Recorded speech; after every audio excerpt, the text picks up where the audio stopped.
بسم الله الرحمن الرحیم باب سجود التلاوت دا باب د بیان دی سجدی تلاوت کی سبق نمبر د 36 مختصر القدور صفحہ نمبر 38 کتاب الصلاة فرمائی حضرت مصنف سے فی القرآن الکریم 14 سجدتن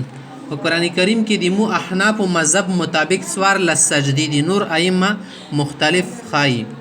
فی آخر الاعراف و سور اعراف پا آخر کی د صحیح شوا آیتونه سره اشارتن لیکلی دي خاپریدا وفي الرعد بل پسور رعد کې د وفي النحل بل پسور نحل کې د وفي بني اسرائيل ومريم سوره مريم کې دا بل والاولى في الحج اوله په حج کې دا والفرقان بل پسور فرقان کې دا والنمل والف لام میم تنزيل بل دي کې دا وصاد بل دي کې دا حامیم سجده بل دي کې دا والنجم بل سوره نجم کې دا والانشقاق بل سوره انشقاق کې دا والعلق سوره علق کې دا دزي پرته سورتونه و خل سور له سورتونه مختی چې والسجود واجب فی هذه المواضع په دغه ځایونو کې سجده واجب ده علی التالی تلاوت کوونکي تم والسامع وریدونکي ته سواء برابر خبر ده چې په معنی پوهیږي او کنه پوهیږي قصد سماع القرآن او لم يقصد یا لم يقصد دی قرآن اوریدلی اراده یې کړي سړي او کنی وی کړي خو چې په غوږونو یې تیره شوله بس دی باندې واجب شوله خامخته ته مسله ښیي د منځه وله فاذا تلا الامام آیت السجدة که امام د په منځه کې د سجدې وله آیت یې وویلو سجدها دا به سجده وکړي وسجد المأموم معه مقتدي به هم ورسره وکړي فان تلا المأموم که بیا مقتدي وکړله که نه لم یلزم الامام امام بنی نه لازمیږي ولا المأموم مقتدی بنی نه لازمیږي سجود السجده مقتدی ولا مقتدی څه ده مقتدی وی مقتدی دی واجنا په امام بنی نه لازمیږي مقتدی بنی نه لازمیږي صحیح شولا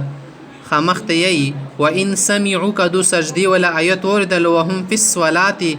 دو په منځ کې آیت السجده سجدی ولا آیت اوردلو خودی اخ سړینه من رجل لیس معهم فی الصلاه المنځ کې وسره نه دا ورچنی وو دول منځ کې لوړ یو سړی د ورچنی تلاوت کول دون اوریدلو کنه لم یسجدوها فی الصلاه دا سجده بل منځ کې نه کوي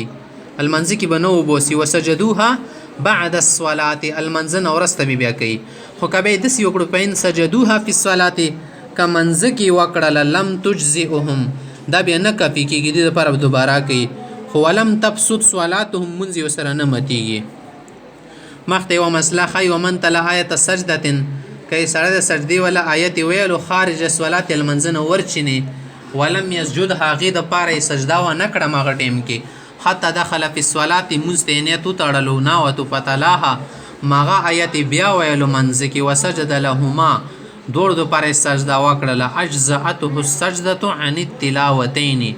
دوړ تلاوت د پاره د واسجده کپی شو ورچینیز د پاره نننیز د فارم و ان تلها فی غیر الصلاه ک منزنه ورچینی کړي وا فسجد هغه د پاره سجده وکړه ثم دخل فی الصلاه بیا منزه ته دن شولو فتلاها مغه تلاوت بیا او سجده ثانیا دې د پاره دوباره و سجده کوي منزه کې اوله چې کوم ورچینی کړي دغه دی وجنه د منزه ولا قرضا نه لنډیږي ولم تجزئه السجده الاولى اوله سجده دی د پاره کافی نه ده خامخته ته یی کنه یکی آیت ته سجدی ولا بار بار استړای یا حفظ کول حافظ سی ابو خو ظاهر د شیلاس دوله سورې خو به خامخې د سیدیګ نه دی بنې سو سجدی رسی د کا مجلس یو لکایوي کمرې کې نو سدی بنې کی و سجدا رسی هکا زوی بدل ر بدل کو کله وزي ته کله بل زی ته نبی دی بنې ډیری رسی انده خبره کوي ومن کرر تلاوه سجده واحده کایو سره دی سجدی ولا آیت بار بار یای په مجلس واحد نیو مجلس کې د مسجد کې د کمرې کې دا یا چت باندې د زینه نزي اجزاته سجده واحده دی یو آیت د پاره یکی و سجده شد کفی ده ښه یکی و سجده بکئی خامخته یی ومن اراد السجود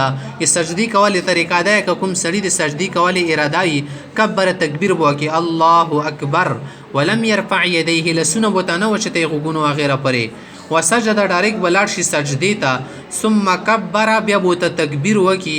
ورفع راسه سجدینه بسر روچات کی ولا تشهد علیه تحیات ور بنی نشته د ولا سلام سلام ډولور پکې نشته د بس صرف شدی ودریدل کې برټټ شي ډایرک الله اکبر سره سجده وکي الله اکبر سره برا پاسيږي